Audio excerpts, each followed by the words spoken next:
이번 시간은 공용개발과 환지 방식 한다 그랬죠. 자, 이 두 가지 방식을 우리가 이제 비교해서 물어볼 수 있지만 출제 빈도는 환지 방식이 더 잘 나옵니다.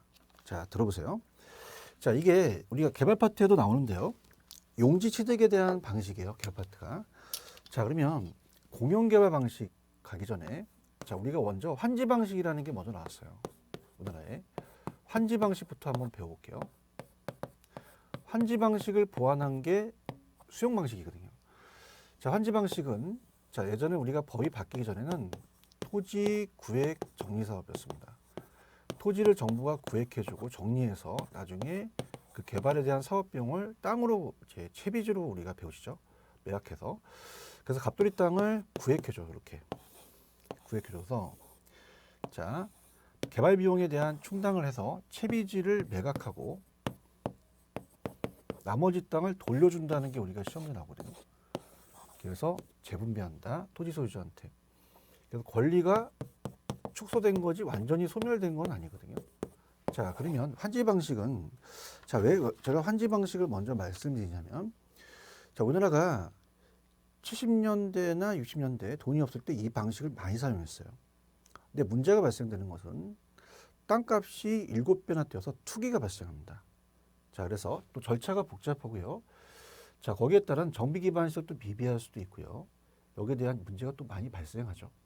그래서 이제 환지 방식으로 한번 먼저 가볼게요. 198. 자, 우리가 굵은 곳이 위주로 갑니다. 이게 이제 시험 문제예요. 자, 환지 방식은 사업의 개발 토지 중 사업에 소요된 비용과 공공률을 제한 토지 소유자한테 돌려주는 거죠. 매각하는 게 아니에요. 자, 그래서 장점과 단점이라는 게 있죠. 자, 그렇다면은 장점은 전환된 토지 일부를 매각해서 경비를 충당함으로 사업 주체 비용 부담이 좀 없이 증가하는 토지 수요에 대응할 수가 있죠. 근데 단점은 개발 지역과 주변 지역의 과도한 지가 상승을 초래한다 그랬죠. 지나친 개발이익이 또 허용할 수 있어서 또 환지 후에 건축을 토지 소유자 진행하므로 무질서한 개발이 또 우려돼요. 그래서 환지 방식은 소유권 침해 가능성이 좀 적고요. 권리가 축소되죠. 주민 의견 청취도 잘 되고 개발이익이 환수가 좀 안 됩니다. 지가가 상승하니까 사업소도 느려요. 초기 개발 비용이 부담은 적게 들어가죠. 그래서 자, 이런 투기가 발생할 수 있을 것 같아서 자, 공용 개발로 갑니다. 신도시를 개발할 때 우리가 80년대, 자, 60, 70년대 요게 우리가 문제가 발생되니까 안산이나 목동 신도시 개발 80년대 공용 개발로 택지 공용 개발 사업으로 이제 다 전환하죠. 택지 공용 개발 사업으로 본다면 토지 수용 방식이에요. 자, 그러면 개인의 땅을 완전히 수용해 버리죠. 수요자 공급자 역할하니까 직접적 개입이면서 우리가 계획적인 토지 이용을 할 수가 있어요. 권리가 소멸되는 거죠. 그래서 환지 방식에 비해서 자, 지가를 좀 안정시켜 투기를 억제할 수가 있고요. 기반서를 또 갖출 수가 있고 사업 절차가 또 빠른데 중요한 거는 개인의 소유권에 대한 침해가 강하죠. 특히 자, 우리가 이 공용개발은 보통 보상을 해줄 때 실거래가 아니라 공시지가니까 민원이 발생할 수 있습니다. 그럼 앞쪽에 가서 잠깐 우리 중요한 것만 보는데요. 197페이지 공용개발은 자, 정부가 직접 어떻게 돼요? 개발을 하잖아요. 그래서 당해 도시의 주택 건설에 필요한 택지 등의 대규모적인 조성 또는 공급이 필요한 경우 정부 등이 토지를 수용해서 대지를 조성한 후 실수요자한테 분양을 하는 거죠. 자, 그래서 자, 이거는 이제 우리가 장점은 정부 등이 토지 매입 후 사업을 진행함으로 개발이익 환수나 충분한 공공용지 확보가 가능하죠. 근데 수용 방식으로 토지 소유권의 침해 문제와 사업비 부담이 커집니다. 자, 대규모 사업 시행 시는 막대한 용지 보장 지출로 인해서 통화량이 팽창돼서 그 지역의 주변 지가 땅값이 올라간다는 얘기죠. 그럼 문제가 또 야기돼요. 그다음에 이제 보상에 대해서 우리가 실거래가 아니라 공시지가로 가니까 또 민원이 발생할 수도 있죠. 자, 그럼 뒤에 가서 다시 한번 비교해 볼까요? 자, 공용개발 소유권 침해 가능성이 환지 방식보다 더 큽니다. 권리가 소멸되고 전면 매수죠. 주민 의견의 청취가 잘 안 돼요. 자, 개발이익은 충분히 환수할 수가 있죠. 환지 방식보다 사업수도 빨라요. 근데 초기 개발 비용이 부담이 크다는 거 이렇게 구분하시기 바라고요. 자, 그다음에 개발이익 환수제도예요. 자, 이 제도가 이제 만들어지게 되는 건요. 자, 우리나라에 개발이익 환수 제도가 있습니다. 자, 법률이요. 개발이익 환수에 관한 법률이라는 게 있죠. 그럼 개발이익이라는 정의가 나왔었거든요. 우리 시험 문제. 자, 그럼 개발이익이 어떻게 났냐? 우리가 토지의 인접성에서 배우셨어요. 인접성 때문에.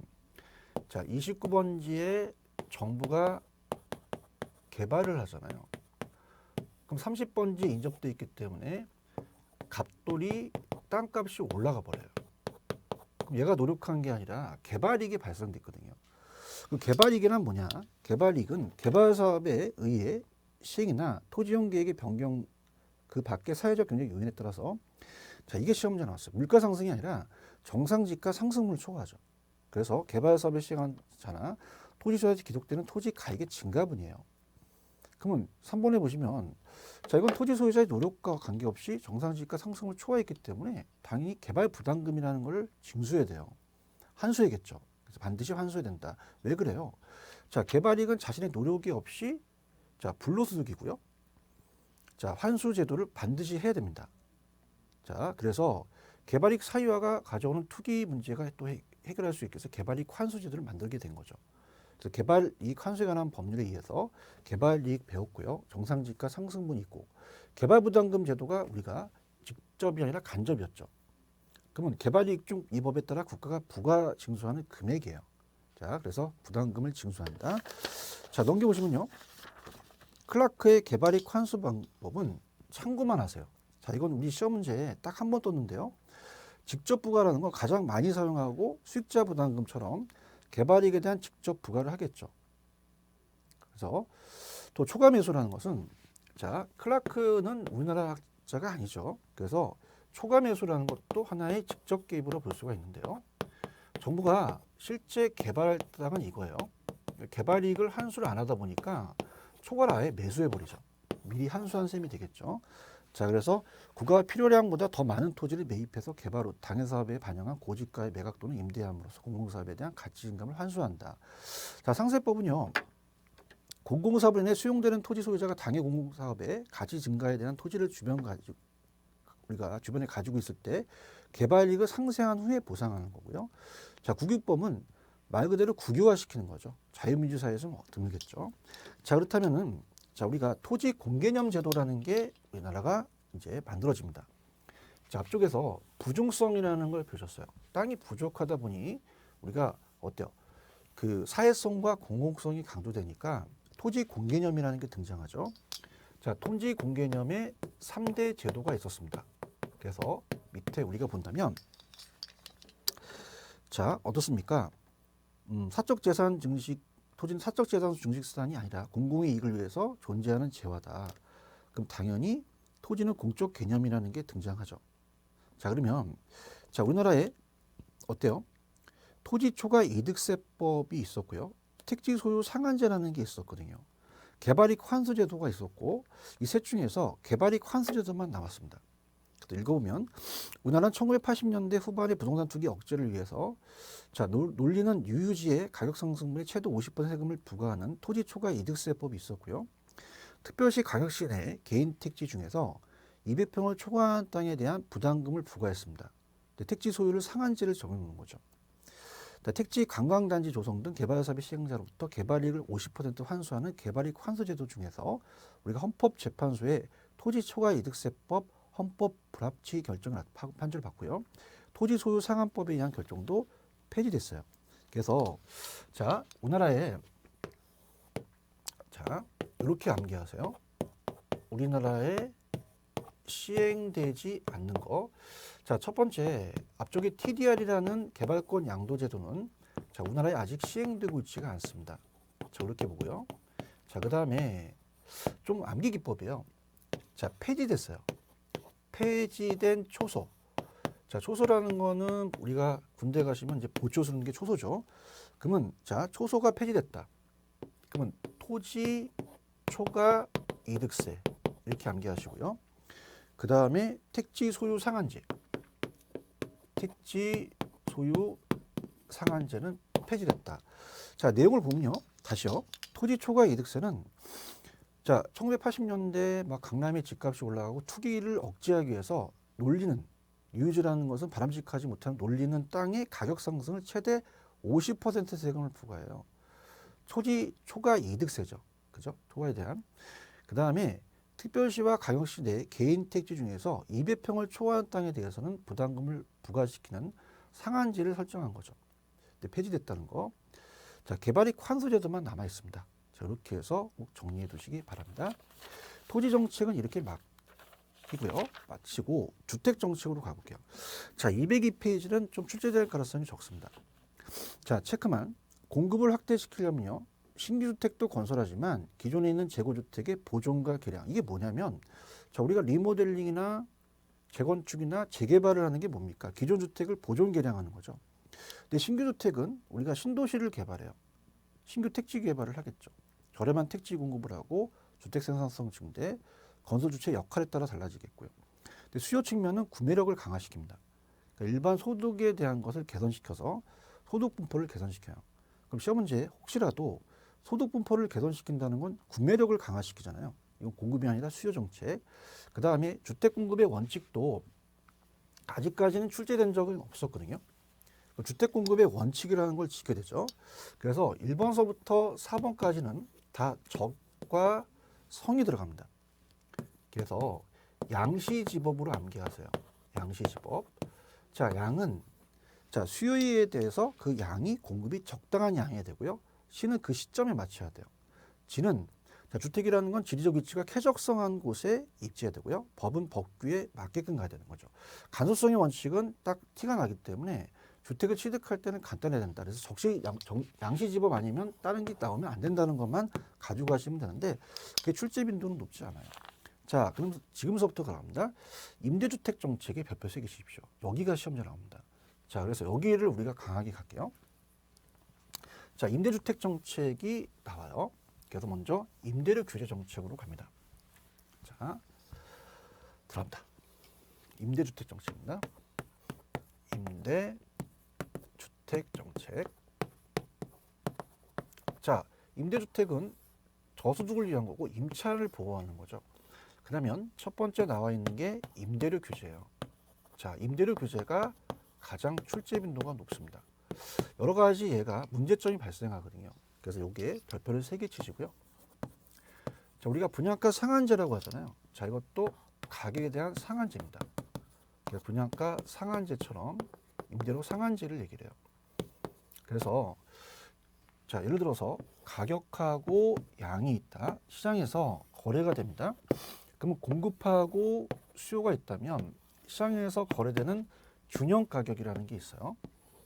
자, 그러면 균형 임대료를 시장 임대료라고도 하거든요. 그럼 시장에서 거래되는 게 만약에 7천만 원으로 거래됐다라고 하면 자, 이건 저소득에 대한 임차인을 보호합니다. 그래서 최고 가격제라는 말을 씁니다. 자, 최고 가격제라는 것은 우리가 최저임금제라는 얘기 들어보셨죠? 최저임금제는요. 자, 그 밑으로 못 내리게 하는 거죠. 근데 정부가 이거는 결정해 놓고 그 위에 못 올리는 방식이에요. 자, 그러면 딱 두 가지인데요. 이 규제 임대료를 높게 했을 때와 낮게 했을 때에 대한 문제가 나옵니다. 자, 그러면 높게 한다면요. 규제 임대료를 높인다는 것은 아무 의미도 없다는 얘기예요. 들어보시면 자, 7천만 원에서 8천만 원으로 높게 규제를 해요. 그럼 이거 이상으로 받지 못하게 한다는 의미가 없다는 거예요. 자, 왜냐면 자, 지금 거의 다 7천만 원을 받는데 8천만 원을 받으면 임차인이 안 가요. 그러면 이 임대는요. 자, 올리지도 않고 다시 원래대로 가죠. 그래서 아무런 효과가 발생하지 않습니다. 자, 그러면 우리가 발생된다는 건 당연히 임차인을 보호하니까 규제 임대료를 시장 임대료보다 낮게 했을 때죠.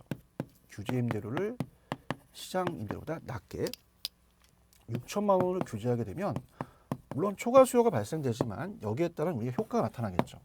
자, 그래서 여기까지 끊고 한번 가겠습니다. 자, 갈게요. 임대료 규제, 최고 가격제.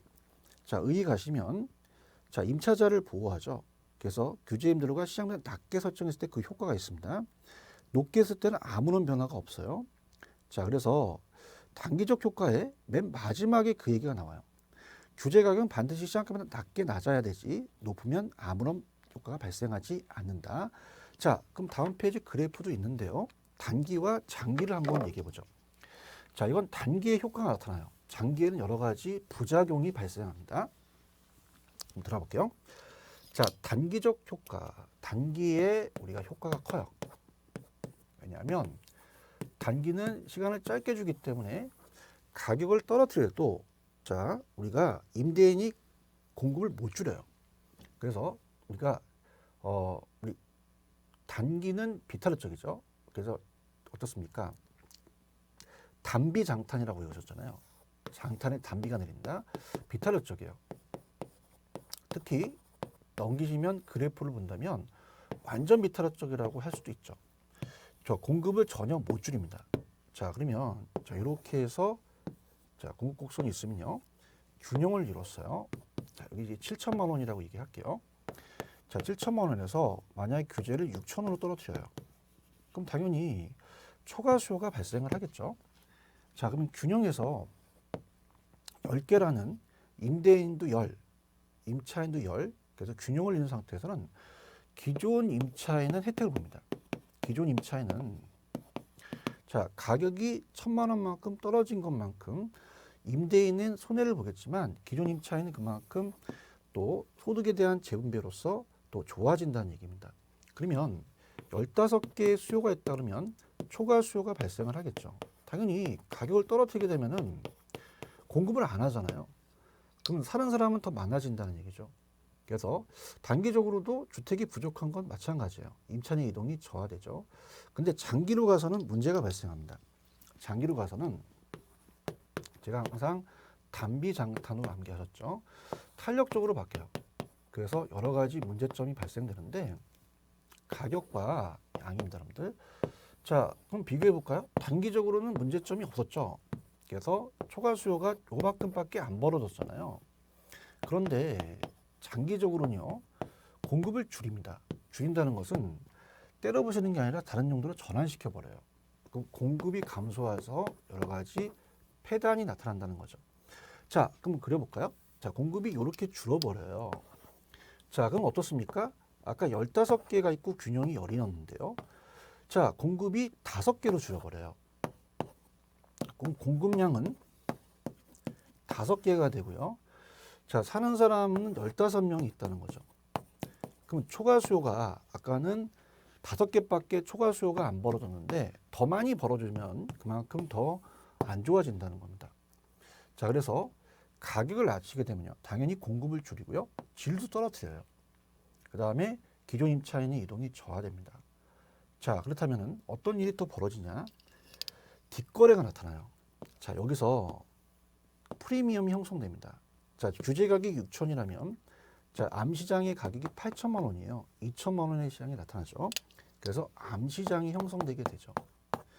자, 우리가 암표 파는 아주머니들이 매표소에서 박수 치면은 팔면 잡아가잖아요. 그래서 모자 쓰고 오죠. 일로 와봐요. 제 목소리가 굉장히 음성적이죠. 그래서 음성적인 이중 거래가 나타나니까 자, 기존 임차인들은 도심에서 움직이지 않으니 특히 신규 임차인들이 이 도심의 직장과 멀어집니다. 그러면 아침에 출퇴근 비용이 많이 들어가니까 신규 임차인들이 더 안 좋아진다는 거죠. 자, 그래서 들어가 볼게요. 단기는 자, 임차인을 보호하기 위해서 주택소유자요금 일정 수준 이상의 임대료를 받지 못하게 했다. 자, 그러면 자, 이번 얘기를 했고요. 그럼 단기적으로는 임대 규제를 실시하게 되면 단기적으로는 공급이 비틀어져요. 못 줄입니다. 그러면 임대료 규제에 대한 공급도 감소분도 적어지니까 임차인의 규제에 대한 임대료 혜택을 받게 돼요. 그래서 임대료 규제는 장기적으로 실시하는 것이 아니라 단기 효과가 있다고 얘기하죠. 공급이 비틀어져인데, 근데 장기적으로 가서는 어떻게 됩니까? 공급이 감소해서 초과 수요량이 단기보다 더 많아지죠. 질적 저하가 나타나고요. 암시장이 형성됩니다. 이중 가격이 발생되고요. 임차인들이 주거 이동이 저하돼요. 기존 임차인들이 안 움직여요. 그래서 음성적인 지불을 하는 특히 신규 임차인들이 저소득층의 임차인들이 주택난이 더 심각하게 되겠죠. 자, 오른쪽 주제 임대료가 시장보다 높을 때는 어떻게 돼요? 아무런 변화가 없다라는 거 그렇게 기억해 주시기 바랍니다. 자, 그래서 임대료 보조 정책으로 가자는 얘기예요.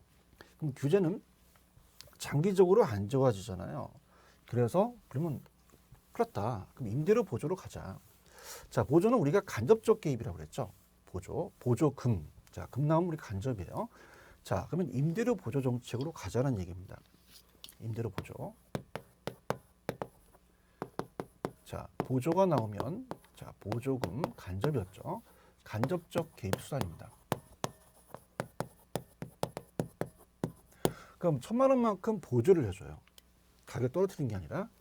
그러면 1,000만 원만큼 보조를 해주게 되면은 자, 어떻게 돼요? 이 임차인의 실질 소득이 증가하죠. 그럼 더 살 수 있게끔 늘어나잖아요. 그러면 주택도 더 넓혀요. 그럼 주택 소비도 늘어납니다. 주택 소비도 늘어날 거고 또 남으면 고기도 사 먹어요. 근데 고기라고 안 나오고 비주택 소비라고 나오죠. 자, 그러면 자, 여러 가지 살 수 있는 능력이 높아지다 보니 어떻게 돼요? 그만큼 효용도 커지겠죠. 그래서 짝대기가 다 올라간다는 겁니다. 자, 보조는 보통 다 증가한다는 거죠. 감소가 나타나진 않습니다. 자, 그러면서 미리 제가 여기를 체크할게요. 넘기시면 단기, 장기를 먼저 보여드리겠습니다. 단기, 장기로 가죠. 그럼 단기와 장기가 임대료 규제랑 좀 차이점이 있어요. 차이점이. 특히 이제 여기서 임대료 보조의 단기, 장기는 수요 측 보조입니다. 수요 측한테 보조해 준다. 임차인한테 보조를 해주는 거죠. 임차인 보조. 자, 그러면 단기와 장기가 어떻게 차이가 날까요? 단기는 공급이 안 되거든요. 그럼 임차에 대한 수요만 증가를 합니다. 그럼 가격이 올라가니까 임대료가 상승해 버려요. 그럼 누가 혜택을 줘요? 자, 기존 임대인이 혜택을 보겠죠. 임대인 혜택 봅니다. 그럼 임대인이 초과연 얻어서 임대인 혜택을 간다는 거죠. 그럼 장기적으로는 공급은 증가합니다. 자, 이게 킥포인트예요. 그러면 임대료는 떨어지죠. 장기적 효과가 나타나요. 그래서 우리가 임대인의 기존 초과인이 없어지고요. 그러면 임차인의 혜택을 간다는 거죠. 여기를 키를 잡으세요. 여기가 가장 유력하다고 볼 수 있습니다. 자, 박스 볼까요? 단기적으로는 임차인의 입장에서 실질소득이 증가하니까 주택 소비량이 증가하는데 공급이 안 되니까 임대료가 상승하잖아요. 단기적으로는 임대업자가 초과 혜택하고요. 그 다음에 우리가 임대료 보조의 장기적 효과는 어떻게 돼요? 자, 초과인이 발생하니까 공급을 늘립니다. 그럼 가격이 하락하니까 어떻게 돼요? 임차인한테 혜택을 주겠죠. 자, 그래서 우리가 임대료 보조만큼 공급은 증가한다는 게 키포인트가 되겠죠. 자, 그렇다면은 우리가 넘기셔서 그러면 이 수요자에 대한 수요 측 보조가 어떤 보조가 더 있냐? 자, 두 가지가 있어요. 자, 우리가 집세 보조와 소득 보조가 있습니다. 자, 소득이라는 것은 현금으로 직접 보조해 주죠. 자, 집세라는 것은 우리가 임대료 보조예요. 임대료로 보조해 준다. 그러면 어떻습니까? 우리가 현금으로 보조해 주면요. 1,000만 원만큼 보조해 주게 되면 주택 소비도 넓히고요. 남은 고기도 사 먹으니까 효용도 커져요. 그 다음에 얘도 마찬가지입니다. 그런데 현금을 주니까 자꾸 집을 넓힌 게 아니라 차를 바꿉니다. 그래서 현물 보조라는 게 만들어져요. 물건으로 주죠. 그래서 이따 제가 보겠지만 주택 바우처 제도가 나옵니다. 자, 바우처는 쿠폰이기 때문에 현금이 아니죠. 그래서 집세 보조가 나오게 된 거죠. 자, 그래서 여러분들이 이렇게 보세요. 만약에 제가 여러분한테 지금 생일이세요? 네. 그럼 현찰 10만 원 드릴까요? 도서사업분권 드릴까요? 현찰 달라고 하세요. 그럼 주택 소비를 더 높이는 게 아니라 효용을 더 크게 하죠. 그래서 소비자 측면에서 현금 보조가 나요. 자, 그래서 소비자의 효용 측면에서는 훨씬 현금 보조가 낮습니다. 근데 정부 입장에서는 주택 소비를 넓히는 게 목적이잖아요. 그래서 이게 집세 임대료 보조가 정책 목표 달성 효과가 납니다. 정책 목표 달성 효과가 있기 때문에 보통 우리가 언급이 없으면 다 임대료 보조를 집세 보조라고 생각하시면 돼요. 자, 그러면 들어갑니다. 수요자 보조는 집세 보조와 소득 보조가 있는데 니은의 집세 보조는 주택의 상대적 가격을 낮춰요. 그러니까 그만큼 자, 1,000만 원만큼 좀 우리가 할인을 해준다는 거죠. 그래서 상대가 낮추기 때문에 지원 대상 가구의 주택 소비를 증가시킬 수 있죠. 그에 비해서 자, 소득 보조는 수혜자 전반적인 소득을 높여주고 수혜자로부터 하여금 적정한 소비 수준을 스스로 결정하게 하기 때문에 주거 수준 향상을 유도하면서 효용 측면에 더 가깝다는 거죠.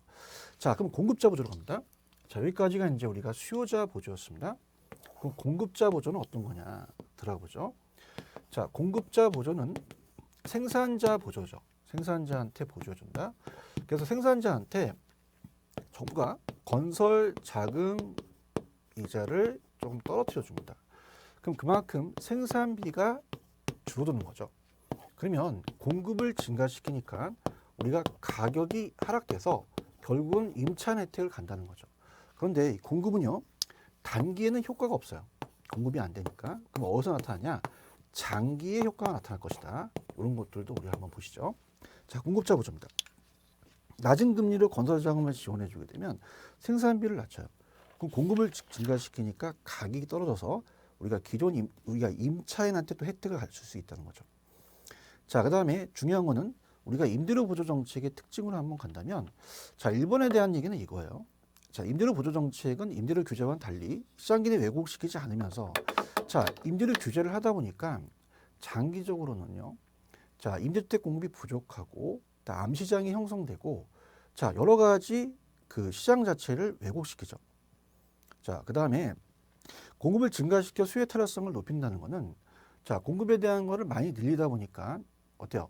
그만큼 더 우리가 이 대체재가 또 많아진다는 거죠. 그래서 탄력성으로 좀 바꿔진다는 거. 장기적으로 공급이 증가하니까.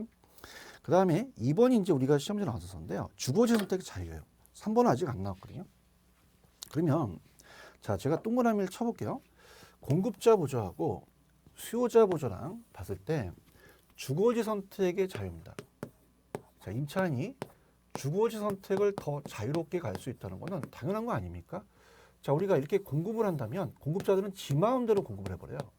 그럼 주거지 선택 자유롭지 못하죠. 자, 이거는 수요 측이 낮다. 그래서 소비자 보조가 생산자보다 소비자의 주거지 선택의 자유가 더 보장된다는 거죠. 자, 그런데 아직은 시험 문제 안 나오는데 임대료를 안정시켜요. 안정시킨다는 건 가격을 떨어뜨리는 거거든요.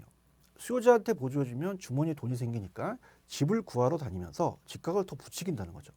근데 공급자한테 보조해주면 자, 그만큼 공급이 늘어나니까 가격이 떨어지는, 가격을 안정시키는 면에 간다는 거죠. 자, 주택 바우처 우리나라 실시되고 있습니다. 임대료 보조인데요. 대부분 나라에서 임대료 보조금을 현금이 아니라 상품권으로 지급한다. 이러한 상품권을 바우처라고 그러며 임대료 지급에만 사용할 수 있다는 거죠.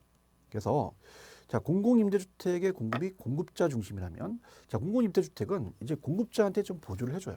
그래서 생산자 보조 방식으로 우리가 좀 공급을 해주게끔 하는 거죠.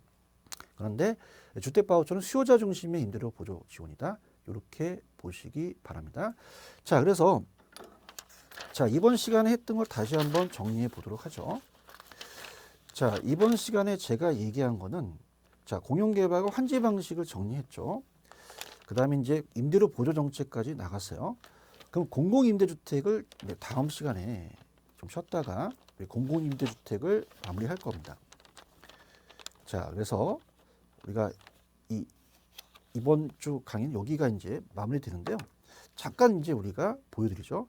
자, 공공임대로 이제 들어갑니다. 자, 공공임대는 정부가 민간에 필요한 저가주택 공급되지 못하니까 자, 정부가 저렴한 가격으로 임대주택을 공급한다는 거죠. 그래서 우리가 생산자를 좀 보조해주는 방식으로 공급을 좀 늘리는 거죠. 자, 그래서 우리가 공공임대주택 공급의 효과라는 단기와 장기는 좀 출제 빈도가 좀 낮습니다. 그래서 공공임대주택이 정의하고 특히 시험 문제가 민간임대주택의 특별법이 있고요.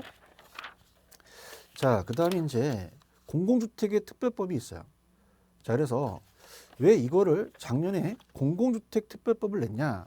민간임대주택의 특별법이 바뀌었거든요. 아마 강의를 들으신 분들도 주택이 많은, 저도 또 다주택자다 보니까 임대사업자를 냈었거든요. 그러니까 임대사업에 대한 그 기간이 바뀌었어요.